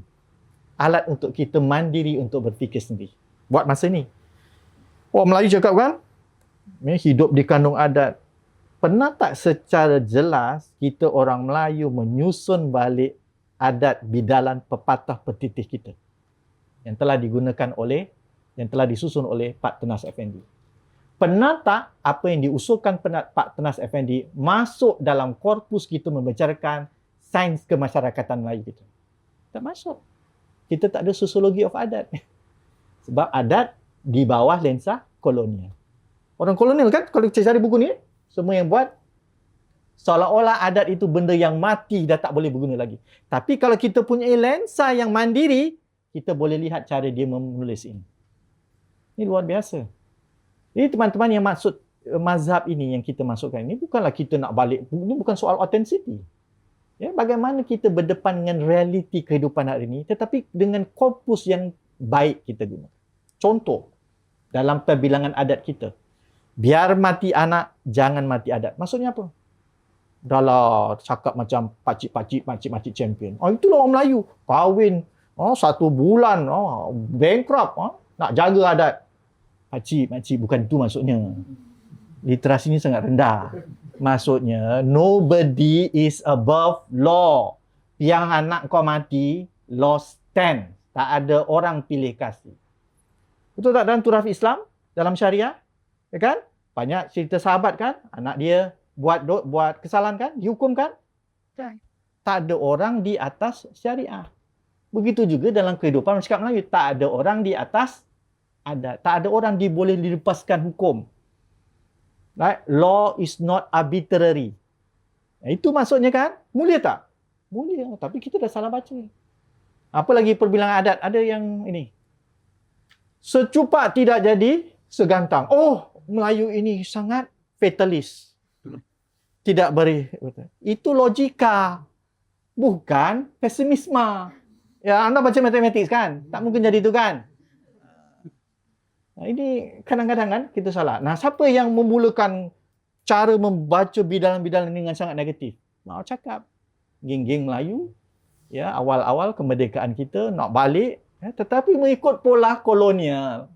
Ya, yang selalu mahu menafikan genius lokal itu. Alatas dalam pengajian Melayu take a long time to explain, to debunk all this.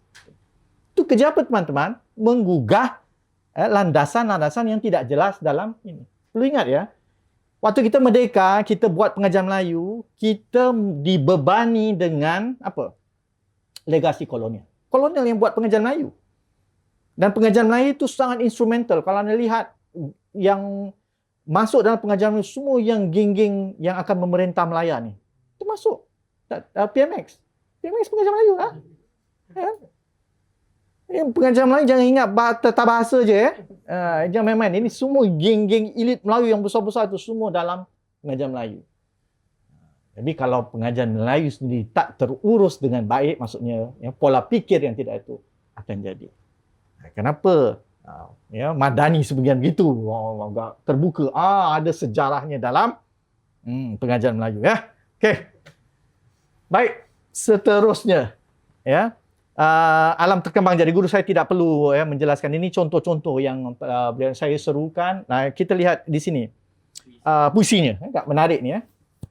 Tugas sastrawan ya, berguna atau berfungsi kepada masyarakatnya, kegagalannya adalah pengabaian dari segi-segi intelektual dan etika moral.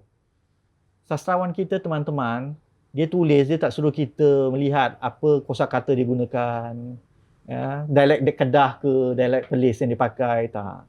Dia nak menjurus kepada kita, lihat kepada paradigma kemanusiaan yang terbaik. Kalaupun tidak, ya. Cuba kita baca sedikit malam ni.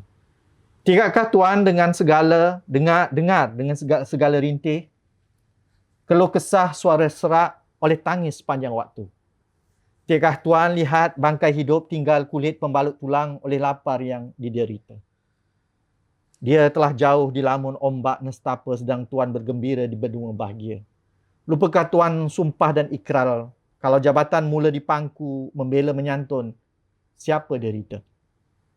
Lupakah Tuan jaya dan yang tiba kerana jabatan ciptakan surga dalam dunia setelah mulut janji yang diberi?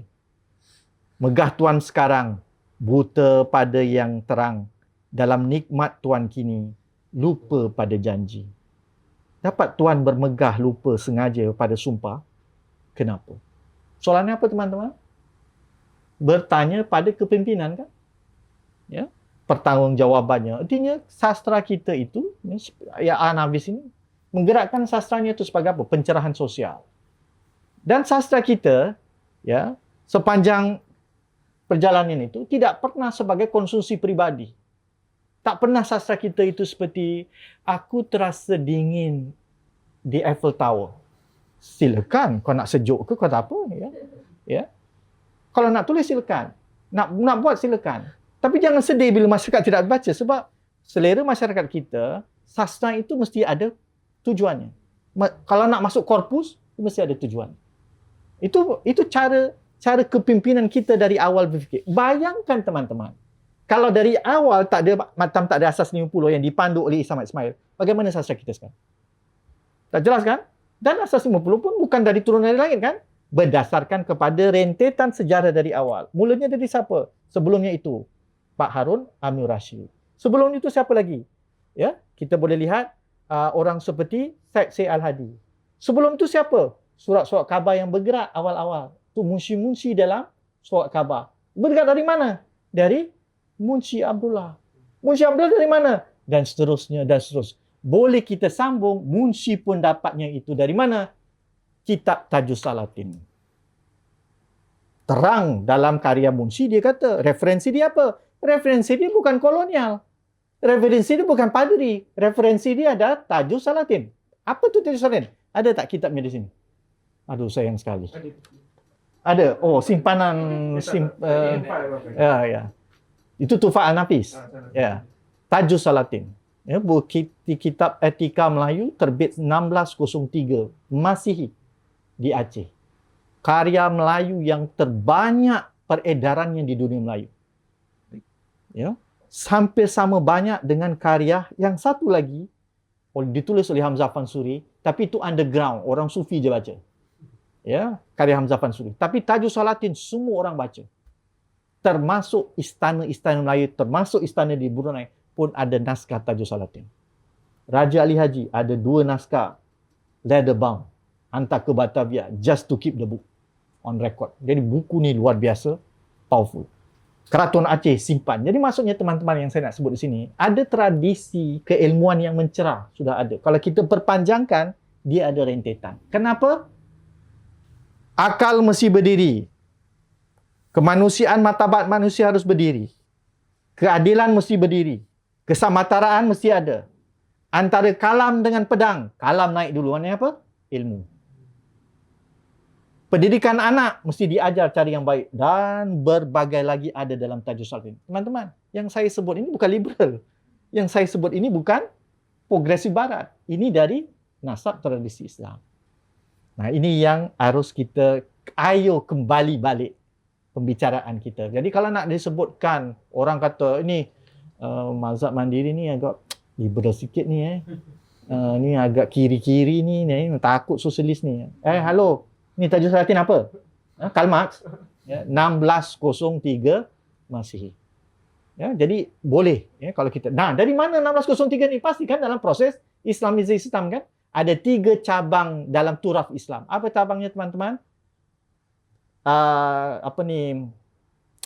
Cabangnya Khasyaf, ya, cabangnya Aqliyah dan cabangnya Naqliyah. Kalau daripada sisi Tajus Salatin ini, dia pasti dari cabang Aqliyah yang subsetnya itu adalah hikmah adab. Dalam tradisi Islam ada classification. Islam sangat teliti tentang classification ni semua. Ya, jadi kalau kita lihat, beza dengan Hamzah Fansuri. Dia khasyaf yang apa? Spekulatif. Ya kan? Dia berbeza dengan begitu begini. Okey, baik. Apa yang saya masukkan di sini? Tradisi sastra kita yang punya nasab yang panjang, bergerak sepanjang zaman untuk berdepan dengan tantangan zaman masing-masing. Ya, pasti ada kekuatan dan kelemahannya. Tapi saya ambil gambar besar saja. Baik, seterusnya. Pramodia. Dari mana pula nasabnya itu? Kita nak tanya. Adakah Pram ini sekadar dia bermain dengan sosialisme? Ya? Ataupun dia berdepan, dia punya nasab. Kalau dia bersosialisme pun, sosialisme yang macam mana yang diambil? Adakah sosialisme yang Marxian sebagai contoh? Ataupun sosialisme yang berpihak pada rakyat kecil, namanya Marxism. Ya kan? Ini menarik juga sebab di Barat ada sosialisme, tapi sosialisme sangat bourgeois. Tidak ada pemihakan pada rakyat kecil. Dia sangat sosialis tapi tidak berpihak. Ya? Sosialisme filsafat lah gitu. Ya. Nah, kita lihat. Pram adalah mereka yang mengangkat gagasan melawan kolonial, bendera nasionalis, tapi tidak berhenti dengan nasionalis. Ditutup dengan humanis. Tapi waktu berdepan dengan orang humanis, Pram lawan humanis yang universal, yang dianggap sangat-sangat liberal barat, diberikan gantian dengan humanisme yang Marxisme, rakyat kecil. Nah, kalau kita tanya di sini, ini ditawarkan oleh Barat ke? Tidak. Ini dari pengalaman di sini yang membenarkan beliau untuk mengatakan, "Hayo, aku terpanggil untuk menyajikan sebuah gagasan berdasarkan kepada konteks dan keperluan bangsaku." Inilah contoh. Nah, ini terbukti kalau kita baca nanti Frantz Fanon, Edward Said. Mereka ni pemikir besar. Mereka tak bicara tentang Pram. Dia kata dalam banyak-banyak nasionalisme, kalau nasionalisme itu tidak berujung dengan humanisme, nasionalisme itu akan menjadi perangkap paling besar. Betul tak yang terjadi di tempat kita? Betul. Kita tidak mengisi nasionalisme kita dengan humanisme. Afrika, hari ini India, hampir rosak kerana nasionalismenya tidak berisi dengan humanisme. Ini yang sudah ditawarkan perbezaan antara Gandhi dengan Rabindranath Tagore. Tagore sudah melihat kalau Gandhi terus mengangkat nasionalisme India tidak diisi dengan humanisme, itu akan menjadi Hindutva. Betul tak? Ya. Tagore mengatakan, ayo cepat-cepat move this nationalism to humanism. Ya. Nah, di tempat di Nusantara ada kepedulian ini dan saya lihat alhamdulillah PRAM. Namun teman-teman, PRAM yang melawan kolonial, PRAM yang menawan nasionalis adalah pekerja budaya yang berseorangan. Artinya dia bukan seorang, kelompok dia tu sebagai intelijensia kelompok paling kecil. Dia tak boleh melawan arus. Ya, arusnya adalah arus apa? Militarisme. Ya, zaman Orde Baru Soeharto. Ya, zaman Soekarno dia masih okey lagi lah. Ya, seterusnya. Ya, jadi berkenaan dengan ni kalau kita lihat cara PRAM mengangkat humanisme. Yang tadi kan Nafis kan tentang adab dan keagamaan kan, tu dengan gagasan sendiri kan. Cuba kita lihat dengan PRAM. PRAM mengangkat humanisme dengan takrif kita sendiri. Nah, ini yang kita harus beri tabik kepada tempat kita. Nah, kalau kita tanya, bagaimana Usman Awang? Bagaimana Christmas? Mari juga humanisme Christmas luar biasa kental. Tapi humanisme Christmas tak ambil dari sosialis. Tak ambil dari nasionalis. Ambil dari mana teman-teman? Dari pencerahan keagamaan yang beliau belajar dari Tawalib School di Sumatera. Berbeza dengan yang duduk di sebelah meja dia itu, iaitu Usman Awang. Usman Awang bendera humanisme sangat bagus. Tapi humanisme Usman Awang datang dari mana? Datang dari sosialis ke? Datang dari Tajuh Salatin ke? Atau datang dari suara rakyat? Folk humanism pula masuk. Nampak tak? Ya, ini ada dalam pembilang pepatah-pepatah adat, ya kan? Cara rakyat Melayu. Itu luar itu. Nasab-nasab ni makin. Jadi menariknya, kemanusiaan yang digagaskan itu punya warna yang luar biasa. Di tangan Christmas jadi begini. Di tangan Usman Awang jadi ini, tapi intinya sama. Kenapa teman-teman? Mereka berdepan dengan audien yang berbeza. Kalau semua orang macam Christmas, tak boleh tangkap orang Melayu yang tak religius sangat. Ya kan? Ada banyak Melayu yang masih agak non-religious pada waktu itu. Siapa yang boleh berdekat sama mereka? Bagaimana pula Samad Ismail? Dia boleh pancing siapa? Kelas yang berpendidikan kan? Jadi artinya teman-teman, humanisme yang kita angkat pun di sini telah dipersesuaikan, digagaskan dengan bentuk dan keperluannya ini. Itu yang dimaksudkan kemandirian. Tanpa sedar mereka sudah bergerak ke sini. Nah, saya simpulkan dengan lebih tuntas di sini. Kenapa gelombang dan orientasi ini tidak bertahan? Masuklah kita pada ranah keakademikisan, academicism. Dunia akademik menjadi penaung, menjadi payung besar untuk keilmuan kita. Kewartawanan makin tersurut, dikopratkan. Keagamaan makin dibirokrasikan. Nampak tak? Masyarakat dibeban dengan arus pemodenan yang agak lebih besar. Keguruan yang dulu menjadi tulang belakang nasionalisme menjadi profesionalisme yang tak boleh lagi tercungap-cungap. Siapa lagi jadi pemainnya? Kampus universiti menjadi pemain orkestra ilmu. Di tangan orkestra ilmu. Saya bekerja di universiti. Saya tak boleh anti kampus ya. Nanti kena buang pula. Ya. Di tangan orkestra ilmu ada satu penguatan yang baik satu sisi, ya, penambahan ilmu, production of knowledge increase. Tapi ada satu sisi keterjauhan dari apa yang berdenyut dalam masyarakat. Itu yang paling-paling ya. Kuat bagus, artikulasi, konsep keluar, teori keluar, semua keluar. Tapi makin lama makin tidak bersentuhan. Bila tidak bersentuhan, ingat tak tadi? Alam berkembang jadi guru. Tahu ni? Ilmu tidak akan membangun sistem. Ya. Jadi ini persoalan balik kepada persoalan apa? Kemandirian itu. Bagaimana? Seno Gumira mengatakan di saat apa? Jurnalisme dibungkam, sastra angkat bicara. Ya? Nah, kalau sekarang kita tanya, di saat keilmuan di kampus agak terendam, siapa yang harus main peranan? Nah, unit-unit kecil yang disebut oleh Frey culture circle.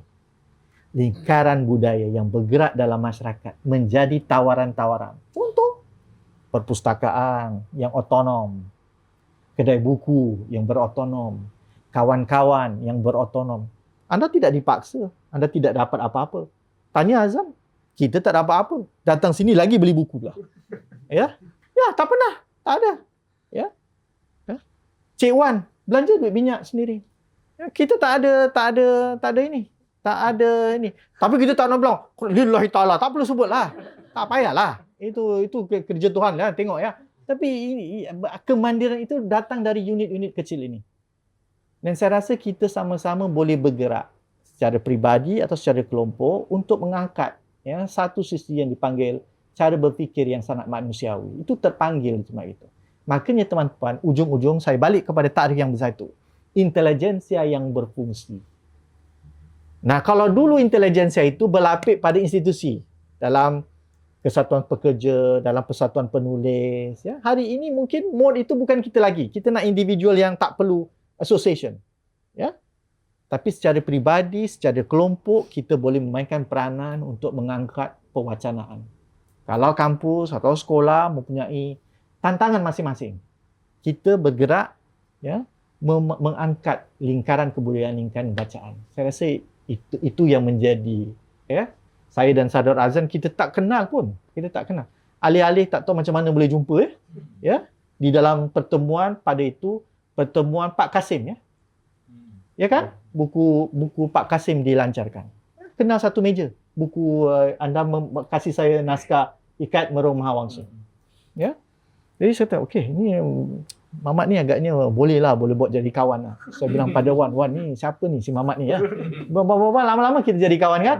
Ya, kita saling mendukung dan saya rasa di saat kita punya ruang dan peluang ini, kita sama-sama mengangkat ya, kemandirian itu untuk yang jauh lebih besar.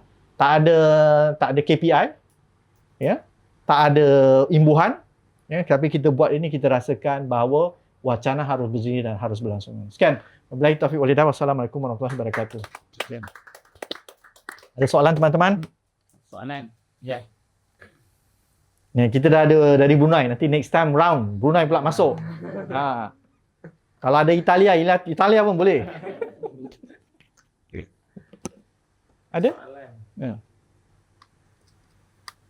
Sebenarnya teks ni lagi panjang lah ya. Saya pun berhemah waktu, kesian mata pun dah separuh-separuh kelipannya itu ya.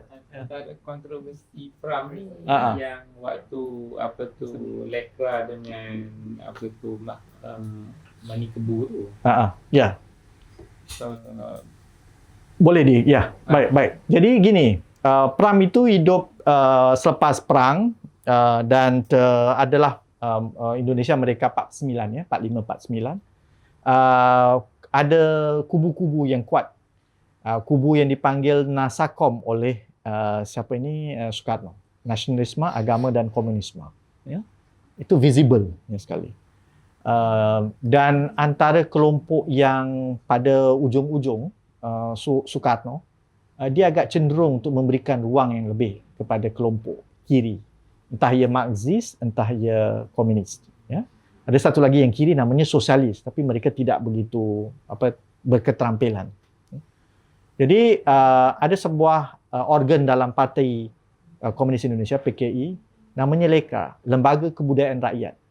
Kerjanya itu adalah masuk dalam lingkaran kebudayaan ya, dan menawarkan gagasan kekirian itu. Sebab dia cultural wing ya of the political party. Nah, dalam itu teman-teman ada pasti keperluan partai. Tapi ada orang juga masuk kerana nak dengar je. Atau dia agak cenderung je. Macam saudara matematik kita ini kan. Dia masuk tak innocent pun. Ya. Sekali dalam sejarah 20 tahun aku tahu, ini kelompok liberal. Kesian Mamat ni kan. Dia malah datang tak ada kena-mena pun kan. Dia ada jadi liberal pula. Ya, orang nampak. Tak? Ya, tak ada kena-mena. Jadi begini maksudnya. Ada orang dalam lekra tu begitu. Nah, Pram pun mula-mula berdasarkan pada catatan. Dia datang pun dalam meeting. Alih-alih dia kata, oh anda ditunjukkan. Sebab orang dah tahu dia sebuah wartawan yang bagus. Ini baru menulis kan. Jadi. Bila dah jadi, dah ada kasih itu, dia diperlawankan dengan kelompok-kelompok. Ya. Jadilah debat antara gagasan di kalangan kerana sastra makin berdenyut dengan berdenyut dengan ni 50-an berdenyut dengan politik sebagai panglima.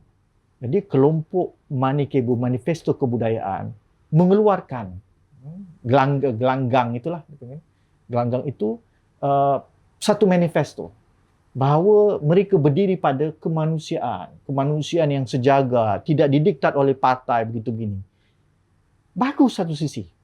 Tapi diciumi oleh kelompok kiri. Ini borjuis ni.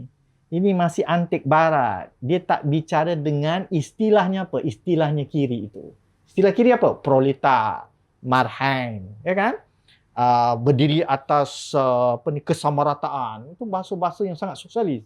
Tapi orang-orang yang ini tidak. Dia mengangkat martabat manusia, ya, manusia berdiri, demokrasi dan sebagainya. Tak sesuai sama apa? Kelas.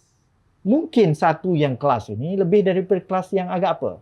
Yang agak daripada petani, ya, pekebun. Ya. Yang ini kelas yang punya pendidikan. Jadi bahasanya agak beza. Kalau dari sudut inti, hampir sama kedua-duanya. Tapi bahasanya berbeza. Ini hampir sama dengan polemik sastra untuk masyarakat yang diangkat oleh Pak Ashraf dengan sastra untuk seni yang diangkat oleh Hamzah Hussein di Semenanjung di Singapura. Jadi kalau kita lihat hampir gitulah kurang lebih. Nah, balik kepada Pram. Jadi waktu bergemencarnya kuasa orang kiri ni agak kadang-kadang termasuk dengan orang kanan. Bila ada dah kuasa sikit dia dah mulalah. Dia nak mula memantau pula. Dia dah jadi pontificate. Nah, siapa yang anti revolusi. Siapa meroi ni? Ini anti revolusi. Macam gitulah. Cari ni Wahabi, cari. Gitulah. Jadi sama PL-nya tu. Ya, jadi Pram adalah antara kelompok yang agak keras. Makanya terjadilah Lutheran. Ya. Dan kerana dalam catatan ada orang kata orang kiri membakar buku, orang kiri memenjarakan orang, dan sebagainya, jadi polemik besar di Indonesia. Ya. Jatuhnya Soeharto, jatuhlah lekra. Masuk pula Soeharto. Soeharto yang mengangkat di belakangnya itu Amerika sebab tu perang ini ya, Cold War. Jadi di belakang suatu tu kita tahu pasti Amerika, datanglah anti left yang luar biasa besar. Terjadilah pembunuhan massal yang sangat besar, terjadi anti kiri, dan sampai sekarang ya, pengalaman saya mengajar sastra Indonesia, saya pernah diberikan mandat oleh kampus NUS 10 kampus di Jawa, 7 tolak kuliah saya tentang Pram. 3 saja boleh terima. Ini di mana? Di Jawa. Luka lama masih ada. Jadi saya kata, kenapa? Dia termasuk yang tolak pun Brunei Darussalam lah. Itu tak apalah ya. Ya. Kuliah tentang Pram. Ya. Alhamdulillah Malaysia dengan ini. Malahan Malaysia lah negeri yang mengangkat karya Pram menjadi teks STPM. Nah, itu maknanya orang yang dalam kementerian tu luar biasa tu. Ya kan? Cara dia dia lihat ya, keluarga gerila patut tu. Ya, jadi agak menarik ya. Saya tak fikir ini adalah satu antitesis melawan Indonesia atau menunjuk lebih dari Jakarta, tapi cerita tu memang cerita nasionalisme yang baik. Ya. Jadi begitulah saudara. Nah, nanti jadilah bertengkaran beliau dengan Mokhtar Lubis. Kita nantikan saudara Wan untuk memberikan kita ceramah waktu malam tentang Mokhtar Lubis bergaduh dengan Pramodia. Ada siapa soalan? Kan? Satu ke? Nak tanya satu soalan ni. Soalan yang gini. ini soalan yang selalu muncul kan. Tetapi menarik agenda seni untuk seni ni. Dia berjaya untuk mempotretkan bahawa seni untuk seni ni sangat cool. Kalau kau seni untuk masyarakat ni, kau tua sebenarnya. Oh ya. Tua. Kau tak cool lah masih bercakap tentang sama Oh ya. Oh faham. Ya. Sekarang dunia tu dah berubah. Puisi kalau dulu tu semua puisi nasionalisme. Kalau puisi lah. Kita akan tengok period by decade. Dan sekarang sebab dia tidak ada satu ancaman semacam kemerdekaan, bukan pada posisi berperang, maka sekarang adalah refleksi zaman. Refleksi zaman tu lebih melihat ke diri, lebih melihat dalam diri. Dan kenapa menjadi lebih tua daripada usia? Oh, okey. Tak cool sebenarnya. Tak cool. Oh, ya. Saya pernah dengar. Pernah. Itu dalam even dalam senario kalau kita masuk dalam scene indie kan. Ya. Oh memang kuat tu. Memang dia tengok kita sebelah mata itu. Oh ya. Kita old school lah betul lah. Ya. Memang mazhab lah ya. Ya. Okey. Mau ini respon saya. Begini, hari ini sama juga dalam dunia sfera akademik, orang akan mengatakan, why talk about elites? Elites 1960 discourse. By 80s, people don't talk about elites. Tengok hari ini, apa elit sedang buat? Orang dah tak faham ke? Elite holds that 1% elite holds more than 85% of wealth. 1% elite. If you don't know who is the elite, there's something wrong with us. Okay? Today, look at the political culmination. What is happening in our economy, in our surrounding, affecting us, affecting our household income, affecting everything, our work, the nature, our lifestyles. What are we living in now? Hari ini kita berdepan dengan sistem apa? Neoliberal economy. Ya kan? It's a neoliberal economy. Bayangkan dalam keadaan seperti ini, kita masih merasakan kita tak perlu bicara. Neoliberal tu datang dari apa? Perbicaraan tentang kapitalisme kan? Kapitalisme yang mana? Melihat ia dari lensa ada keterbatasan yang luar besar. Sistem ini akan runtuh kalau ia tidak diperbaiki. Dia akan lebih banyak merosak. Nah, malahan dalam dunia sains tawarannya adalah teori Marx itu hari ini sebenarnya makin relevan untuk hari ini. Bukan untuk yang dibicarakan waktu. Sebab kita berdepan dengan cengkaman neoliberal itu. Kalau kita tidak mengarah kepada kesamarataan, tidak mengarah kepada redistribusi sumber, redistribution of resources. Kalau kita tidak mengangkat bagaimana pemerosakan kerana kapitalisme merosakan ekologi dan sebagainya, itu satu bencana yang besar. Jadi itu lebih relevan. Makanya kalau kita perpanjangkan dalam dunia pemikiran dan sastra, ya, untuk mengatakan, oh, benda-benda seperti ini, hal-hal kemasyarakatan ini dah tak penting. Okey, mungkin lenggok bahasanya kita tak nak ikutlah. Tapi kepedulian dengan masyarakat, hari ini sedang apa berlaku? Anda tak nampak ke? Ya, digital economy, hailing economy, makin banyak pekerja kita yang tak ada social security. Tak ada EPF mereka. Tak ada CPF. Perasan tak kita dalam isi rumah kita, dulu 10 keluarga kita, 9 ada rumah, 1 sewa. Sekarang, jangan-jangan 3 ada rumah, 7 sewa. Ya? Kita tak perasan ke retrenchment yang berlaku dari masa ke masa? Kerja semua berdasarkan kontrak 2 tahun. Teman-teman, this is real. Siapa nak menjawab ini? Benda political economy bukan khas pembicaraan orang Marxis. Ini pembicaraan period nasib kita. Kalau mengatakan, oh ini sudah lapuk. Kepedulian tentang manusia, kepedulian tentang dignity untuk hidup, ada bumbung, ada makan, ada sekolah, itu universal sepanjang zaman.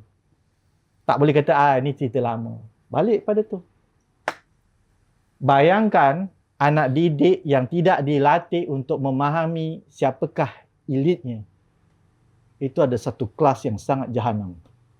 Dia akan keluar, dia tak tahu who's holding the power. Bayangkan. Just because, the 80s. Saya pengajar Melayu. Dia kata tahu kan. Elit, intellectual, ni orang dah tak bicara lagi. Tahun 60 dah settle. Settle. Yang banyak merosakkan.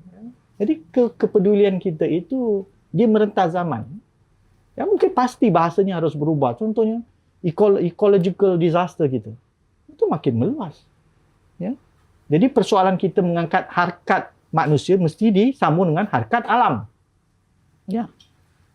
Jadi banyak lagi kalau kita perpanjangkan. Jadi saya rasa ada kewajaran untuk menepis dia. Tapi kalau mereka rasa, silakan. Yang ada satu sisi katakan kita tak boleh buat apa, inilah keadaannya. Itu fatalisme mereka lah. Itulah yang dimahukan oleh kapitalisme. Tak apa, kami menguruskan kamu. Di satu sisi dia minta pasaran harus bebas. Tapi satu sisi dia mengatakan, tak apa, kami yang menguruskan kamu. Itu kontradiksi kan? Karena mereka mahu memegang tampuk kekuasaan. Paling ironi itu. Baik, sekian. Terima kasih. Okay.